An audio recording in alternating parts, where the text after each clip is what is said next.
Good morning, જય શ્રી કૃષ્ણ. આપણે 14મો પાઠ સાકરનો શોધનાર જોતા હતા. એના જે લેખક છે યશવંત પંડ્યા અને પ્રકાર છે એકાંકી નાટક. તો આપણે પાઠમાં કેટલા પાત્રો આવે છે, કયું પાત્ર મુખ્ય છે અને આપણે અંજન શું કરે છે અને કઈ રીતે એના પપ્પા એને ખીજવાય છે, એ ઘણી બધી આપણે માહિતી જોઈ ગયા. એટલે અડધો પાઠ આપણો થઈ ગયો છે. તો તે પહેલાં આપણે થોડું પુનરાવર્તન જોઈએ અને પછી આપણો પાઠ જ્યાંથી બાકી છે ત્યાંથી આપણે પાઠની શરૂઆત કરીશું. તો આપણે પહેલાં જોઈએ કે અંજન અને કિન્નરી બંને ભાઈ બહેન છે. નિખિરા એ અંજન અને કિન્નરીના પિતા છે. અંજન બીમાર પડે છે તો દવા આપવા માટે ડૉક્ટર આવે છે. એનું નામ શું છે? સુરેન્દ્રનાથ. અને નિખિરાયના મિત્રનું નામ શું છે? ભાસ્કરાય. આપણે જોયું હતું કે અંજન પોતાના રૂમમાં બધી વસ્તુઓ ગમે તેમ નાખી છે. ખુરશીમાં કપડાઓ છે, જોડા ગમે તેમ છે, પુસ્તકો ગમે તેમ, નોટબુક છે, મેલા અને ધોયેલા કપડાં એક ઢગલોમાં છે અને ત્યાં અંજન આવે છે. અંજન શું કરે છે? એક રંગ સાથે બીજો રંગ મેળવવાની કોશિશ કરે છે અને ત્યાં પેલો શાહીનો ખડિયો હોય છે તે ધોળાઈ જાય છે. તો આપણે પહેલાં જોયું હતું કે વાદળી રંગનો જે ખડિયો હોય છે એ ધોળાય છે અને એને સાફ કરવા માટે બ્લોટિંગ કાર્ડનો ઉપયોગ કરે છે. એટલે કે જે ડાઘા, શાહીના ડાઘા સાફ કરવાનો કાગળ હોય એનો ઉપયોગ કરે છે. અને પછી એ શિક્ષકની પણ વાત કરે કે જે શિક્ષકો બધું બહુ યાદ રાખવા માટે આપે છે. અમારું પણ મગજ કેવું છે, એમ કે નાનું છે, એમ કે અમે કેટલું યાદ રાખીએ, રમવાનું તો નામ જ નથી. એમ કે આગળ આપણે જોયું હતું કે લાલ જે સહીનો ખડિયો છે એમાં પેલો બ્લોટિંગ કાર્ડ ઉપર એ સહી લાલ ઢોળી દે છે. એના લીધે એના કપડાં પણ ખરાબ થઈ જાય છે અને લાલ અને વાદળી મિક્સ થવાથી જાંબુડો રંગ થઈ જાય છે. એટલે એ ઉત્સાહમાં આવી જાય છે કે મેં નવો રંગની શોધ કરી અને નાચવા માંડે છે. એવામાં કોણ આવે છે? એની બેન કિન્નરી આવે છે. કિન્નરી સવાલ કરે છે કે ભાઈ 17 સત્તા કેટલા 100? પણ અંજન શું કરે છે? પોતાના જે પેલા કપડાં પરના ડાઘા સંતાડે છે અને શું કહે છે? હું તો વાંચતો છું, તું અહીંયાથી જા. ત્યારે કિન્નરી કહે કે તું તો અત્યારે કૂદકા મારતો હતો. તો અંજન શું કહે છે? તારે શું જાય, હું જે કરું તે.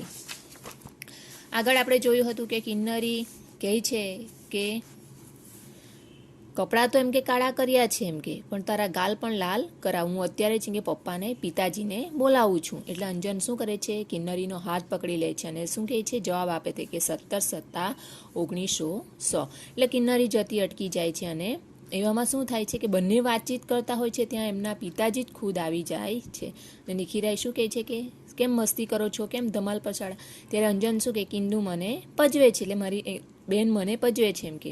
ત્યારે કિન્નરી પાછી સાચું કહે છે કે મેં તને પજવું છું? પપ્પા મસ્તી તો અંજુ કરે છે, જુઓ એના હાથ ને કપડાં એમ કે. એટલે નિખિરાય અંજનના હાથ કપડાં જુએ છે અને નિખિરાયને ગુસ્સો આવે છે. એટલે એના પિતાને ગુસ્સો આવે અને શું કરે છે? અંજનનો કાન પકડી લે છે અને કહે છે કે તું નથી સુધરવાનો એમ કે. રોજ ને રોજ તારી ફરિયાદ હોય છે. કોઈ દિવસ બારીના કાચ ભાંગે, દવાની બાટલી ફોડે એમ કે, સહી ઢોળે એમ કે, આખા કપડાં બગાડ્યા, આખા ઘરમાં એક ડાઘા કર્યા એમ કે. અને ગુસ્સામાં નિખિરા એટલે અંજનના પિતા એને થપ્પડ મારે છે. અંજન નરમ થઈ જાય, ઢીલો ઢસ એટલે નરમ થઈ જાય છે અને કહે છે કે એમ કે કેમ કરતા એમ કે શાહી ધોળાઈ એમ કે. ત્યારે અંજન કહે કે હું તો લાલ શાહીમાં વાદળી ભેળવવા ગયો એટલે ધોળાઈ. ત્યારે નિખિરાય શું કહે છે? એમ કે નહીં કે હુન્નર કરતો હતો એમ કે, નવું કામ કરતો હતો એમ કે. ના, હું ખાતરી કરતો હતો કે બેની મેળવણીથી જાંબુડો રંગ થાય કે નથી થતો એમ કે. નિખિરાય કેમ કોઈ રંગારાને ત્યાં નોકરી કરવાની છે એમ કે. માથામાં ટપલી મારે છે અને કહે છે કે બેસી જાય કે હવે તારે વાંચવાનું ને વાંચવાનું. જો ઊભો થયો તો તારા પગ વાટી નાખીશ, એટલે કાપી નાખીશ. અને અંજન તો એકદમ ગુપચુપ થઈને બેસી જાય છે. નિખિરાય તો બરાબર ખીજવાય છે. ત્યાં કિન્નરી આવે છે અને કહે છે બાપુ, માં કહે છે કે અંજનને તમે મારશો માં. ત્યારે પણ પાછા નિખિરાય ખીજવાઈ જાય છે કે એની માએ જ એને બગાડ્યો છે એમ કે. એકદમ નકામો છોકરો થઈ ગયો છે એમ કે. ના એમ કે શિક્ષક બી કાલે મને મળેલા તે કહેતા હતા કે 1 નંબરનો ઠોઠ છે એમ કે. જ્યારે શિક્ષકો ભણાવે એમ કે ત્યારે એમ કે એનું ધ્યાન બીજે કશે હોય છે. ક્યાં તો ઊંઘી જાય એમ કે, ક્યાં તો બેન્ચની જે વર્ગની જે બેન્ચો હોય એના પર એનું નામ કોતરે છે એમ કે. અને એના પણ એમ કે ઘણા પરાક્રમો છે. તારી માને જઈને કે પછી એનો ઉપરાણું તાણે એટલે કે પક્ષ લે એમ કે. કિન્નરી જતી હોય છે તો અંજન પાછળ ફરીને જોવાનો થાય છે. તો શું કહે છે કે વળી ચોપડીમાંથી માથું ઊંચું કર્યું એમ કે, આજે તને માર પડવાનો જ એમ કે.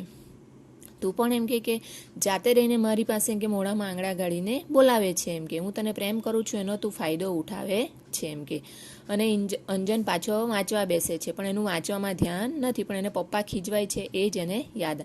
પાછા એના પપ્પા કહે છે કે તમે કે કાલે વીજળીના પંખાને અડપડું કરતા હતા એમ કે, કરંટ લાગતે તો એમ કે ત્યારે કિન્નરી પણ શું કે બાપુ લાગ્યો તો નહીં ને એમ કે હવે તું એની વારે થાય. હવે શું કહે છે પપ્પા કે હવે તું પાછી એને મદદ કરવા આવી એમ કે તું પણ ચાલી જાય એમ કે ચાલ અંજુ તું ઊભો થાય એમ કે અંજુ અને અંજો ઊભો થાય છે અને કિન્નરી પણ ગભરાઈ જાય છે કે આજે તો પપ્પા અમને બરાબર ખીજવાના છે.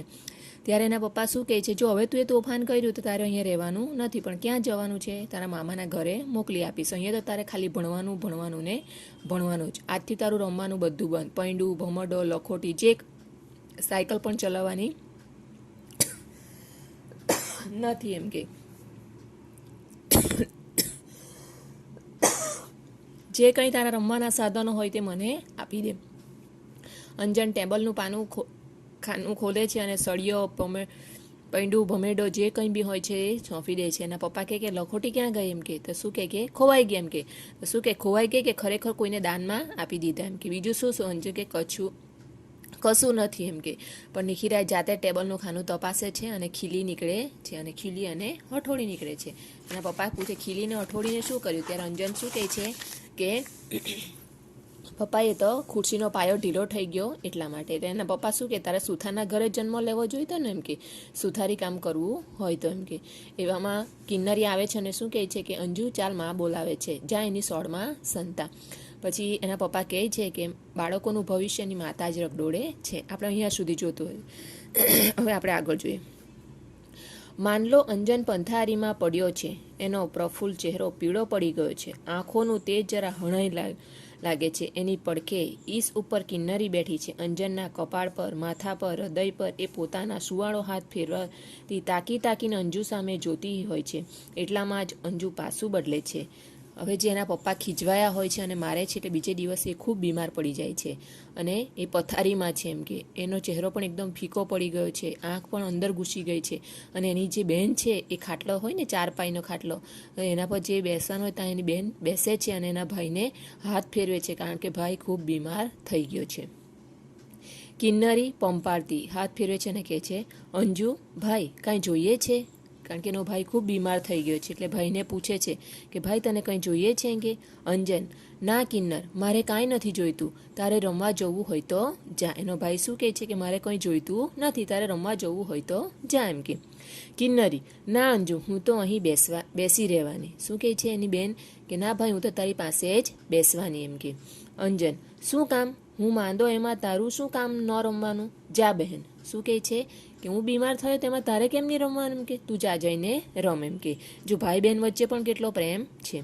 કિન્નરી ના ભાઈ હું ક્યાં મોયે રમું? નીચું જોઈ મારે વાકે તું માંડો પડ્યો, મારે તો તને સાજો કરવો જોઈએ. શું કહે છે એની બેન કે મારા લીધે તો તું બીમાર પડ્યો કારણ કે એના પપ્પાને તો કિન્નરીએ જ કીધું હતું કે એના હાથ જોવો, કપડાં જોવો. એટલે શું કહે છે કે મારા લીધે તું બીમાર પડ્યો છે તો હું શું કામ રમવા જામ એમ કે. અંજન તારે વાગે? ના ના હું તડકામાં ખૂબ કૂદકા કરતો હતો, પછી તાવ ચડે ને એમાં સી નવાય એમ કે. અંજન પાછો શું કહે છે પોતાની બેનને કે હું એમ કે તડકામાં રમ્યા કરું એટલે પછી મને તાવ આવે જ ને એમ કે એમાં એમ કે શું નવાય એમ કે. કિન્નરી ના ના અંજુ આજે સવારે બાપુને કહેતી હતી કે તેમણે જ તને માંદો પાડ્યો છે. પેલે દિવસે તને બાપુ એટલું બધું ધખ્યા ન હોત તો તારી તબિયતને કશું ન થાત. શું કહે છે કે આજે મમ્મી પપ્પાને વાત કરતી હતી કે મારા લીધે તું બીમાર થયો છે કારણ કે તે દિવસે મેં પપ્પાને તારું નામ આપી દીધું અને પપ્પા તને ખીજવાયા એમ કે એના લીધે એમ કે તને ધાકને લીધે એમ કે તારી તબિયત બગડી છે. અંજન કિન્નરીને જોઈ રહે છે. અંજન શું કરે છે એની બહેનને જોઈ છે. પછી માં મને વળતી કે તને પજવ્યો ન હોત તો બાપુને કંઈ ખબર પડત નહીં, એટલે મૂળ વાંક મારો છે. માં મને કહે છે કે તું એ ભાઈને નહીં પજવેલો હોતે તો એમ કે બાપુને ખબર જ નહીં પડતે અને બાપુ ખીજવાતે પણ નહીં. કિન્નરી અંજનની છાતી પર પોતાનું માથું ઢાળી દે છે. હેતાળ હાથે અંજન કિન્નરીનું માથું ઊંચું કરે છે, પછી તેના વાળ પર હાથ ફેરવે છે. કિન્નરી શું કરે છે પોતાના ભાઈને વળગી પડે છે અને પ્રેમથી હાથ ફેરવે છે. ત્યારે અંજન કિન્નરીનું માથું ઊંચું કરે છે અને એના માથા પર હાથ ફેરવે છે. તમે જોઈ શકો છો ભાઈ બહેનનો પ્રેમ. અંજન કિન્નરી એમ ઢીલી ન થા, વાંક તારોય નથી અને મારોય નથી. શું કહે છે કે આમ તારે ઢીલી થવાની જરૂર નથી, તારો કોઈ વાંક નથી અને મારો પણ વાંક નથી. માં ઘડી નસીબનો વાંક કાઢ્યા કરે છે ને, મારું એ નસીબ વાંકું છે. શું કહે છે કે માં ઘડી નસીબનો વાંક કાઢે છે અને હું થોડો મસ્તીખોર છું અને મારું નસીબ પણ વાંકું છે એમ કે. અંજન હસવાનો પ્રયત્ન કરે છે, હસી પણ શકે છે, પરંતુ તેના હાસ્યમાં રંગ નથી, ઉમંગ નથી અને ચેતન નથી. પોતાની બહેનને મનાવવા માટે એ શું કરે છે? હસવાનો પ્રયત્ન કરે છે, પણ એ હસી શકતો નથી, કારણ કે એકદમ નિરાશ થઈ ગયો છે, કારણ કે એના પપ્પાએ એને એક થપ્પડ માર્યો અને ખૂબ ખીજવાયા હતા એટલા માટે. આગળ આપણે જોઈએ. કિન્નરી: ભલે ભાઈ, એ જે હોય તે, આપણે બીજી વાતો કરીએ. તારે દવા પીવાનો વખત થયો છે, પીસ અંજુ. શું કહે છે ભાઈ? કે જે થયું તે થઈ ગયું એમ કે, પણ તારો દવા પીવાનો વખત થયો છે, હું તને દવા આપું એમ કે. અંજન: જવા દે, મને બહુ કડવી લાગે છે, એ પીવું છું એટલે આંખે અંધારા આવે છે. જવા દે. શું કહે છે? કે દવા તો ખૂબ કડવી છે, કે હું પીવું છું તો મને આંખે અંધારા, એટલે કે બરાબર દેખાતું નથી. કિન્નરી: પણ ભાઈ, દવા પીધા વિના તે કાંઈ ચાલે? શું કહે છે કિન્નરી? કે ભાઈ, બીમાર થયા છો એટલે દવા તો પીવી જ પડે એમ કે. અંજન ઉત્તર નથી આપતો.